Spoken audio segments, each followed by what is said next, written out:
ng ito. Ikaw ang nagturo kung bakit ako nagkakaganito. Sa iyo ako umasa ng lubos, sa iyo ako nagtiwala ng taos. Dahil sinabi mo, opo sinabi mo, nasabihin mo o ay ligtas, nasabihin mo may liwanag ang aking bukas. Kaya siguro sa isipan ko hindi ka nawawalit,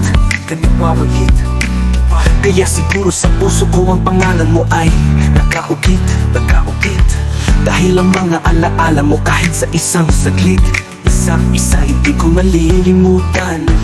Sa aking kalungkutan, ako'y iyong dinamayan. Bukas ang mga palad mo upang sa'kin iparamdam ang kakaibang pagkalinga at pagmamahal na may kasamang pagtuwid sa aking mga kalikuan. Ngayon, lumuha ka at ako ang dahilan. Lumuha ka dahil ikaw ang labis na nasasaktan. Dahil sa bait ng aking naranasan, iniunat mo ang iyong mga kamay. Hindi dahil sumuko ka na, iniunat mo dahil gusto mo ako'y ng bigat na nadama. Sinisigaw mo na sana ikaw na lang ang pinapahirapan. Sa'yo na lang ipataw ang hagupit ng kapalaran. Inay, tama na. Tama na ang iyong mga pasakit, tama na ang iyong pagtitiis.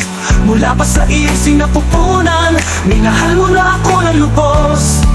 Na kahit hindi pa ako buong buo, minahal mo na ako ng taos.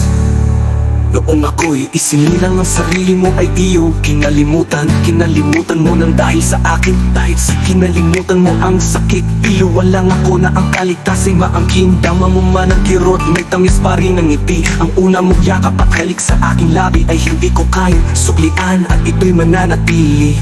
Iniunat mo ang iyong mga kamay, hindi dahil sumuko ka na. Iniunat mo dahil gusto mo ako'y ng bigat na nadama. Sinisigaw mo na sana ikaw na lang ang pinapahirapan. Sa'yo na lang ipataw ang hagupit na kapalaran. Inay, tama na. Tama na ang iyong mga pasakit, tama na ang iyong pagtitiis. Mula pa sa iyong sinapupunan, minahal mo na ako ng lubos. Na kahit hindi pa ako buong buo, minahal mo na ako ng taos.